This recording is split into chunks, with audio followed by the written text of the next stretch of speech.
Jaz bom najprej začel tako nekoliko memoristično, ker tukaj sem danes po tolikih letih spet videl in srečal ljudi, ki jih nisem tudi 30 let videl. To je pač na ljudeh, ki sem jih danes srečal, je bilo tudi zgrajeno konec koncev moje otroštvo in tako naprej. Potem bom pa naredil to, kar je Alenka omenila, namreč en ovinek v aktualnost, aktualizacijo te problematike, o kateri danes obravnavamo. Moram pa še vodoma nekaj povedati, da glede na Felixov nastop, mogoče bom povedal tukaj nekatere stvari, ki mogoče nekaterim ne bodo všeč. Ne? Glede tega pač se že naprej opravičujem. Če bo tako. Andrej, tukaj se ni treba oprežvičevati za drugačna in kritična mnenja. Če kaj, ne. Okay. Torej, ker sem pač sin enega ustanoviteljev Mosta, se mi zdi, da se ne spodobi, da bi zdaj kritično razpravljal o tej reviji, tako da bom malo spregovoril o tem, kakšne spomine imam na to in tako naprej, in potem bom pač povedal še nekaj o slovenski kulturi in o realnem življenju in tako naprej, kako to vpliva na našo javnost.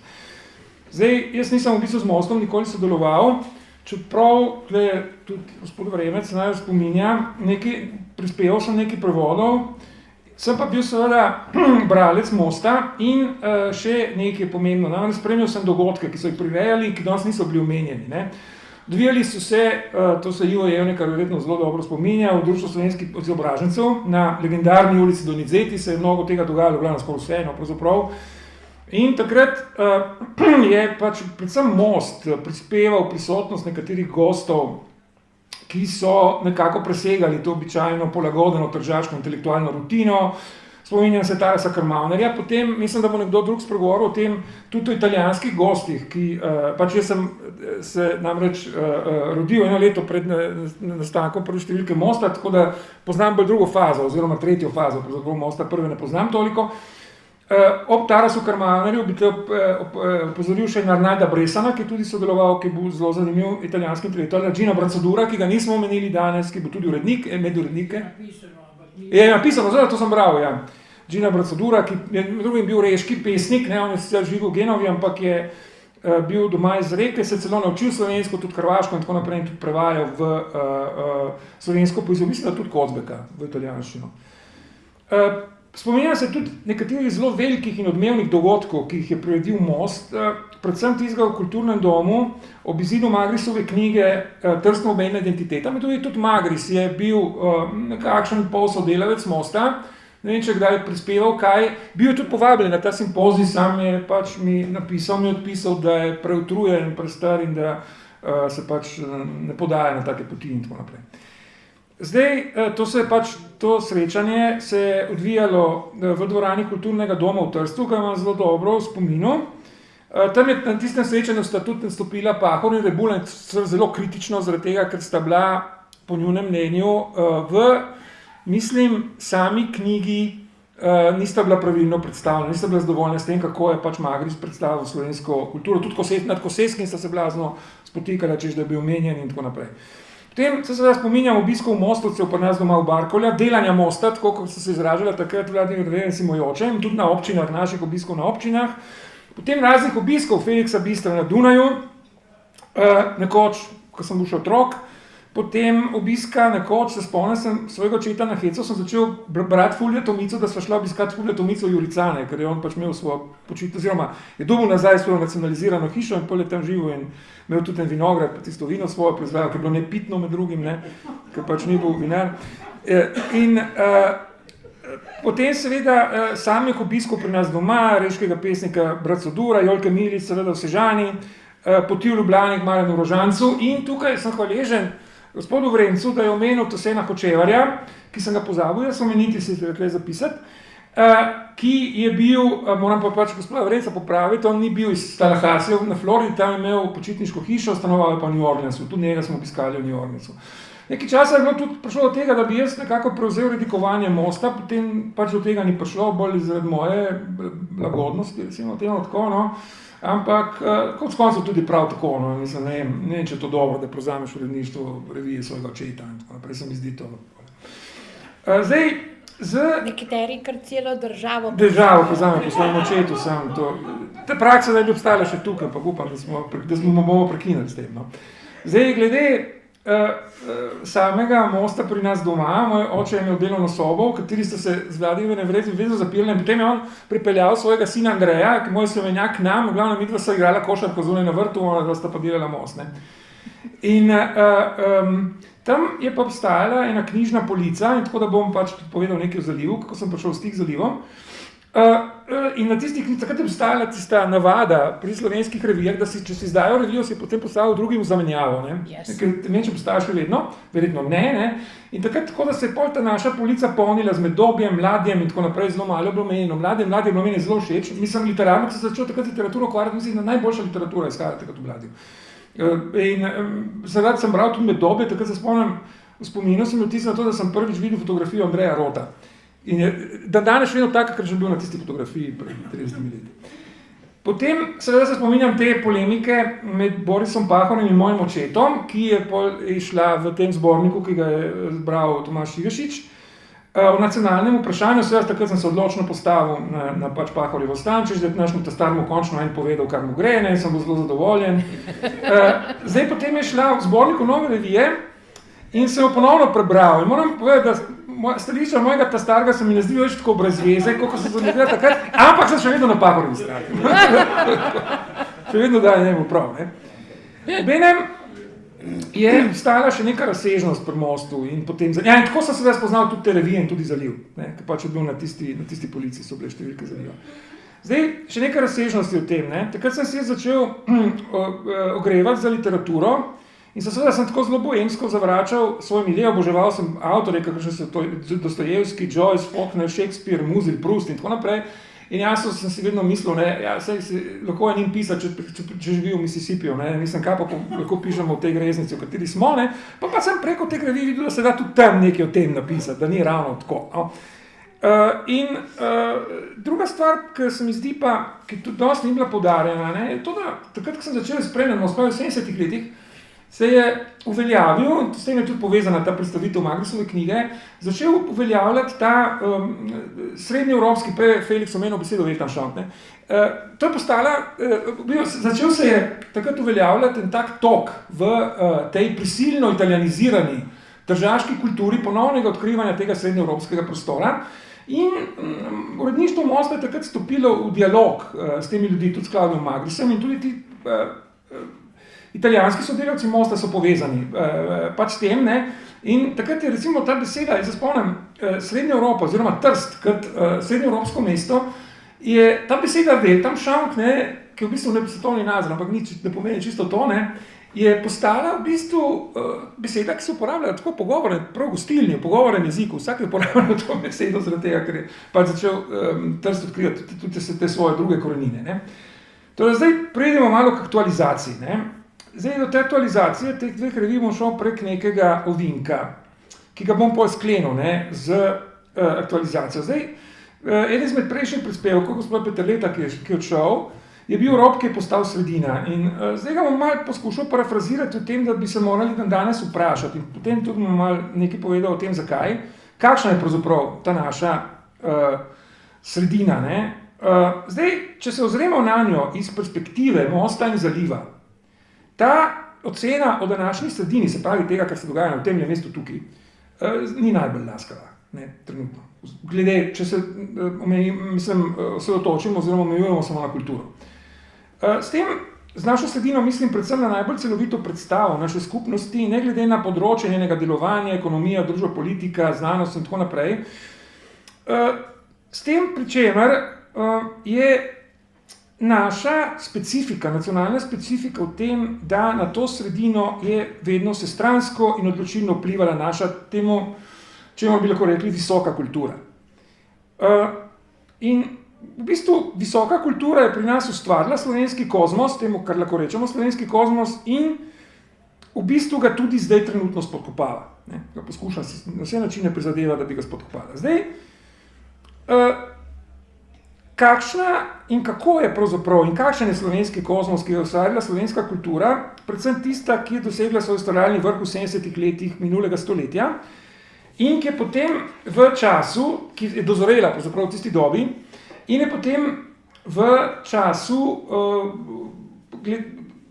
osebah, svojih najboljših umov in tako naprej se stekla v ta pojav, ki bi lahko klicali danes, zelo posploševalno in tako naprej opredeljuje kot novo revijaštvo. Z novo revijo, ki je tudi soorganizator, oziroma glavni organizator današnjega dogodka, z novo revijo ne mislim seveda samo na revijo kot tako, ampak na to kulturno gibanje, ki je bilo ključni sprožilec sprememb, ki so se potem razširili na celotno slovensko družbo, ker je bila pravzaprav kultura konec koncev edini glas, ki je lahko spregovoril, saj so bili vsi stali kanali obvladovanja tega, čemur se v tistem času reklo politika. Zdaj, tisto gibanje, zdaj, tudi jaz bom posploševal, ne? Namreč vtis imam, da je tisto gibanje in po nujnosti razmer in po svoji temeljni naravnanosti in temeljni naravnanosti same slovenske kulture, kar je zelo zapleteno vprašanje, danes nimamo časa, da bi lahko to posebej razčlenjevali. In vsaj v naši zadnji tradiciji 200 let, recimo, ne, je izrazito sekularno bilo, izrazito nenominozno in izrazito redukcionistično. Ne.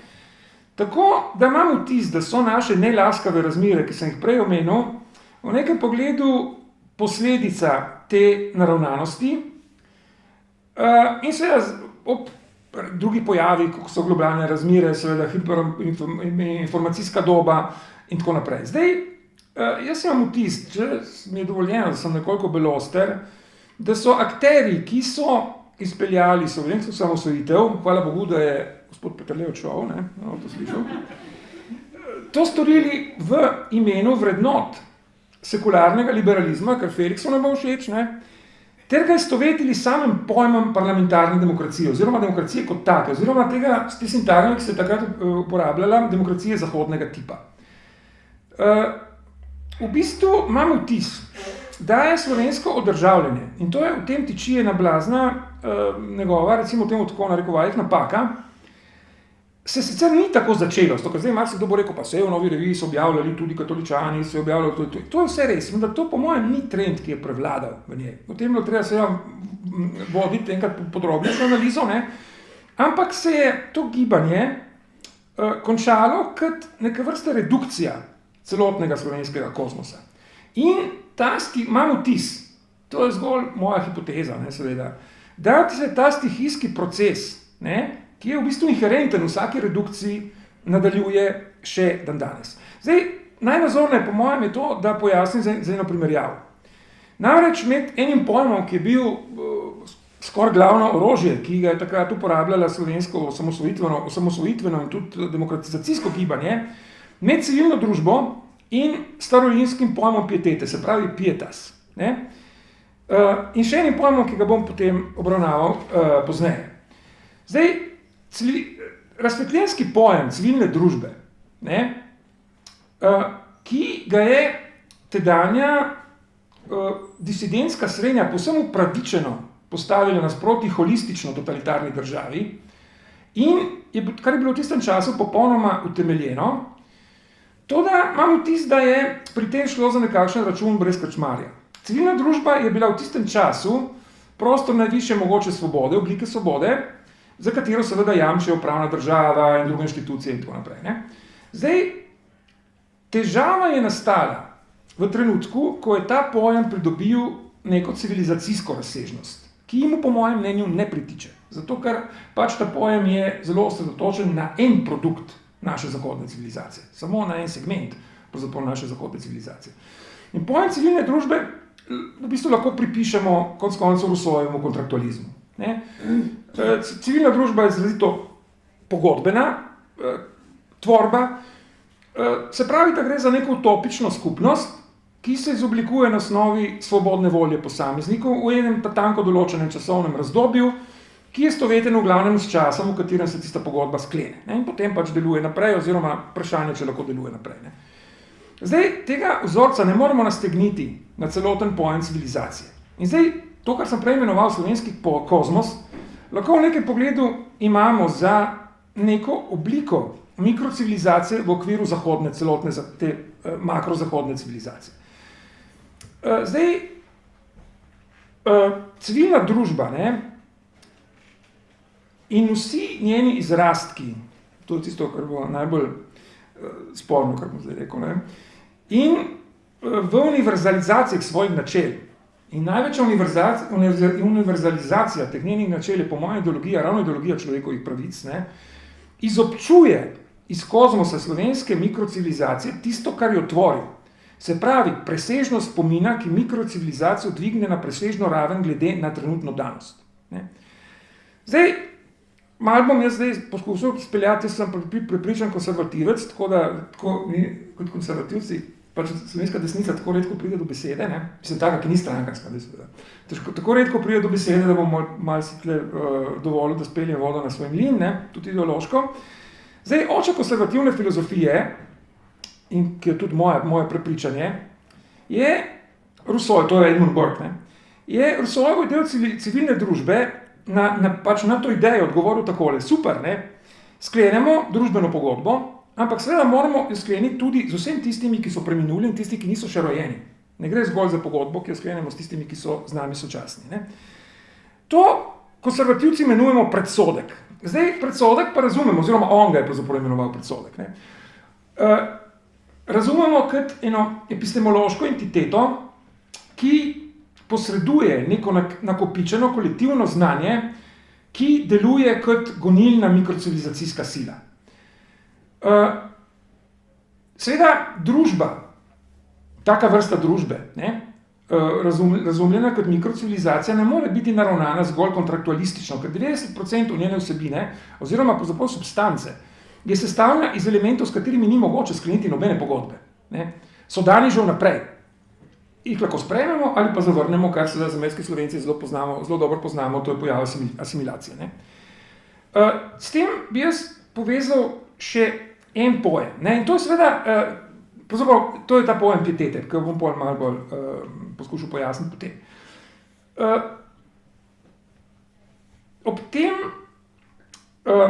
Ob nekem stranskem pojavu civilne družbe, se pravi javne sfere, sem jaz kot nadomestek za njo, ker vidimo zdaj, da trenutno javna sfera je mogoče področje v Sloveniji, ki je najbolj v krizi, ker dejansko ni javne sfere.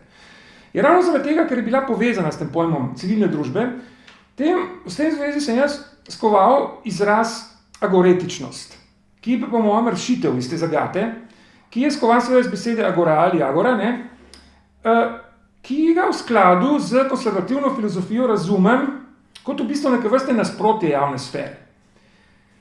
Ni namreč nekaj, kar pripada nam, ampak čemu zaradi njenega luminoznega izvora pripadamo mi.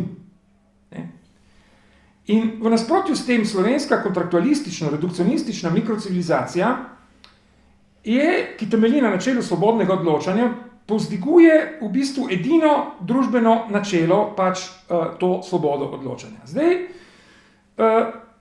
jaz bi glede tega, oziroma kot kohezivno načelo, pravzaprav, ne, jaz bi tule predlagal mogoče neko drugo načelo, namreč načelo pojem pietete v starorinskem pojemu besede pietas, ne, ki ga razumem kot čustvo neke spoštljive vdanosti nečemu, ki ni in ne more biti predmet izvire in svobodnega odločanja in niti pogodbenosti. Ne. Jaz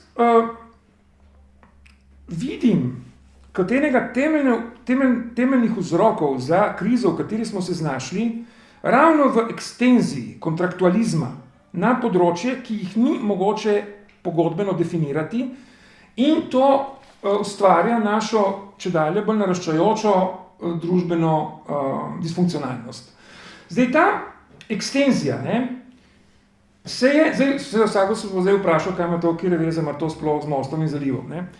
Zdaj bom malo poskušal pojasniti, zakaj ima. Ne. Ta ekstenzija je po mojem bila pogojena, ampak to je seveda pojav, ki se ni, mislim, je dosegel svoj vrhunec v slovenski osamosvojitvi, pojavil se je pa seveda veliko prej, pravi v 70-ih letih in tako naprej, s temi gibanji, perspektivami in tako dalje, in kjer je šlo v bistvu ob vsem drugem tudi za neko tako nekritično sprejemanje zahodnih vzorcev, predstavniške demokracije in tudi drugih kulturnih vzorcev in v zelo nereflektirani vsaditvi teh vzorcev na naša tla. To je problematično iz več razlogov. V prvi vrsti gre za to, da v 90-ih letih gre za vzorce, ki so bili na samem zahodu v fazi globoke krize, in to vidimo zdaj pri vseh zahodnih demokracijah, ni treba navajati posebnih primerov. Zdaj, pri tem je seveda pri nas in na naših tleh in v naši kulturi visoka kultura odigravala vedno odločilno vlogo. Ne? In zdaj vse skupaj je povezano z Mostom in Zalivom, so konec koncev Most in Zaliv so bila tudi proizvod, ne? Produkt te visoke kulture in sta bili intelektualni reviji. Ne? Zdaj jaz lahko glede tega, ne, ker pa sem se odločil, da o samem Mostu in Zalivu ne bom spregovoril, bom samo omenil tole, ne, da sem jaz pred nekaj tedni si v knjižnici sposodil, da bi ponovno prebral knjigo Leva Detelj, Emigrant, ki opisuje ravno ta leta, v kateri sta Most in Zaliv, predvsem Most, nastajala. In v današnjem času, ne, je osupljivo brati v tej knjigi, ki je sestavljena kot dnevniški zapiski ali nekaj podobnega, kolikšna je bila svoboda, pretok idej, pobud, kreativnosti v nekem času, ki ga povsem upravičeno lahko imamo za totalitarnega.